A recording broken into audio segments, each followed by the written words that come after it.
신동댕동 신동입니다. 자, 이번 아이폰 이벤트의 주인공은 제가 봤을 때 아이폰 17 기본 모델이 아닐까 생각이 듭니다. 뭐 벌써 다들 알고 있을 것 같지만 아무튼 매년 프로 모델만 하이라이트 되고 확연한 하드웨어 차이가 있었던 기본 모델이 이번에는 제가 처음으로 지인들에게 그냥 아이폰 기본 모델 사, 그것도 충분해 라는 말이 나올 정도로 달라졌습니다. 이 변화는 어떤 것 때문인지, 그리고 이런 의사결정을 하게 된 애플의 배경은 무엇인지 이야기를 해보도록 하겠습니다.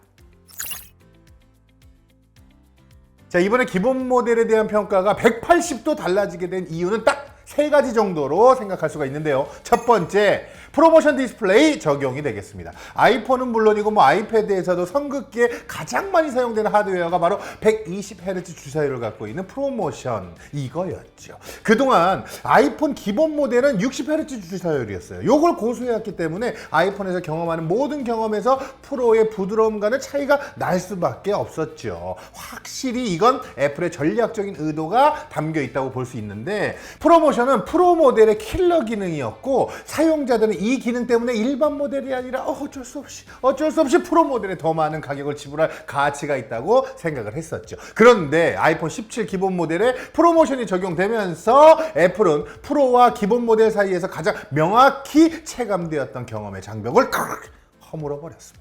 두 번째 되겠습니다. 카메라 하드웨어 전략을 크게 개선시켰습니다. 이번에 후면에는요 48메가픽셀 메인 카메라와 함께 초광각 카메라가 탑재가 되었습니다. 전작 대비 초광각 해상도를 크게 늘렸고 센서 사이즈에서는 프로와 일부 차이가 나긴 하지만 그래도 기능상 망원 렌즈의 유무를 제외하고서는 실제 촬영 경험에서는 아주 큰 차이를 주진 않아요.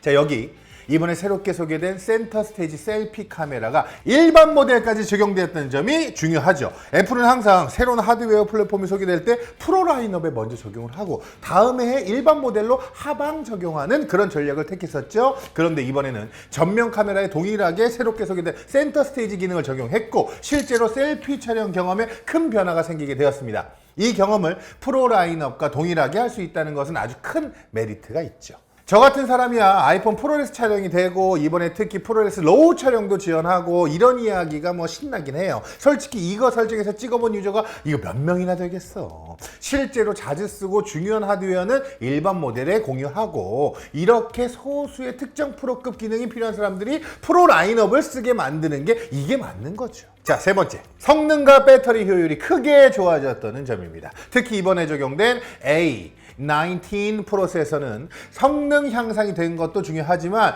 3나노미터 공정으로 제작되어서 전력 효율성이 아주 뛰어난 것이 특징입니다. 동일 사용 시나리오에서요 아이폰 16 일반 모델 대비 배터리 사용 시간이 8시간이나 더 늘어났다고 말할 수 있을 정도로 개선폼이 아주 큽니다. 3나노미터 공정에서 오는 전력 효율에다가 앞서 본 대로 프로모션 디스플레이 적용을 하면서 1Hz에서 120Hz까지 필요에 따라 변하는 가변 주사율 기술을 통해서 디스플레이가 소모하는 배터리가 크게 줄어드는 것도 많은 영향을 미친 것으로 볼 수가 있고요. 무엇보다 전작과 동일 가격에 256기가 용량을 제공하는 것을 보면 성능 자체뿐만 아니라 가성비까지도 높다고 느끼게 만들 정도의 변화라고 볼 수 있는 거죠. 자, 저는 이런 변화가 아이폰 에어가 원활하게 아이폰 라인업 내에서 자기 자리를 잡아나가기 위해서라고 생각을 하고 있습니다. 기존에는 기본 모델은 프로 모델의 하위 호환이라고 봐도 과언이 아니었죠. 소비자 입장에서 선택할 때도 불편함을 감수하는 대신 구매 비용을 절약할 것인가, 아니면 최신 하드웨어의 성능과 편의성을 더 높은 가격으로 사용할 것인가, 이 두 가지를 양쪽에 두고 고민을 했었잖아요. 하지만 지금은 아이폰 에어가 등장하면서 이런 하드웨어 선긋기로 이해되지 않는 모델이 하나 등장하게 된 겁니다. 아이폰 에어는요 일반 모델보다 더 좋고 프로보다 조금 안 좋은 아이폰이라고 이렇게 보기는 어려워요. 그냥 역대 가장 얇은 아이폰이라는 강력한 하나의 컨셉에 매료된 사람이 구입하는 것이지, 아이폰 에어를 일반 모델에서 돈을 좀 더 써서 에어를 구입하거나 프로에서 돈을 좀 더 절약하기 위해서 구입하는 모델, 요건 아니라는 거죠. 그래서 애플에서 생각한 아이폰 에어는요 일반 모델과 양손에 두고 고민하는 것이 맞다고 생각했던 것 같아요. 충분히 일반 모델도 매력적이고 이것만 있어도 충분하지만 일반 모델 구매 고객 중에서 디자인과 휴대성을 최우선으로 여기는 일부 유저에게는 배터리와 카메라에서 조금만 타협하도록 유도하게끔 하려는 전략인 것 같습니다.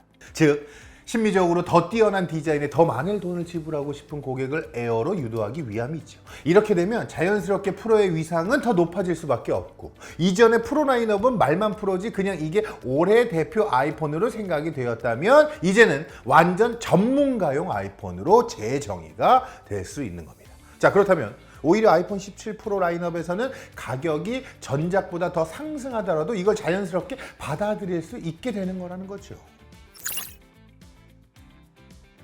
자, 올해 아이폰 구매하려는 입장에서 생각해보면요, 이런 순서로 고민하면 됩니다. 올해 최신 아이폰을 구매하려고 한다? 그러면 일단 아이폰 17 기본 모델을 보면 됩니다. 사실 대다수가 여기서 만족할 수 있다고 저는 보고 있거든요. 그런데 그 중에서 올해 역대 가장 얇은 아이폰이 나왔다는데, 나는 디자인에 조금 더 돈을 내더라도 좀 더 심미적으로 이쁜 거, 아름다운 폰을 써보고 싶다? 카메라 배터리 조금 불편한 거, 에이 이거 뭐 조금 감사하더라도 써보고 싶다, 이런 디자인 우선 소비자라면 아이폰 에어를 손에 잡아보면 됩니다. 자, 마지막으로 프로 라인업, 이거 고민할 필요 없습니다. 사실 프로 살 사람은 애초에 시작을 기본 모델부터 고민을 안 해. 그냥 바로 프로만 볼 걸 아마. 그냥 프로 라인업은 그냥 아이폰 화면에서 티도 잘 안 날 정도의 미세한 화질에 집착하는 사람, 뭐 프로레스 촬영을 해본 사람, 아이폰 리그를 입혀서 조명까지 달아서 영상 촬영할 사람들이 사는 그냥 목적이 다른 스마트폰이라고 생각을 하면 됩니다. 구매자 입장에서는 가성비 좋은 기본 모델이 생기고 대다수의 경험을 프로와 동일하게 할 수 있으니 너무 좋은 일이죠. 이번 애플의 아이폰 라인업 전략이 의미가 있다고 봅니다. 자, 이렇게 하고 나니까 프로 라인업은 애플이 하고 싶은 대로 더 많은 공을 들여 만들고 더 공격적으로 최신 기능과 기술을 넣어 비싸게 팔아도 될 명분도 생기게 되니까요. 자, 다음에는 아이폰 17 프로 사용해보고 새로운 하드웨어가 얼마나 의미 있는지도 이야기를 해보도록 하겠습니다. 근데 알잖아, 나는 프로로 가야지. 그냥 프로냐? 아니지. 프로 맥스 몇 테라? 2테라 가야지. 야, 2테라 나왔는데 2테라 안 산다고? 그거 어떻게 안 사?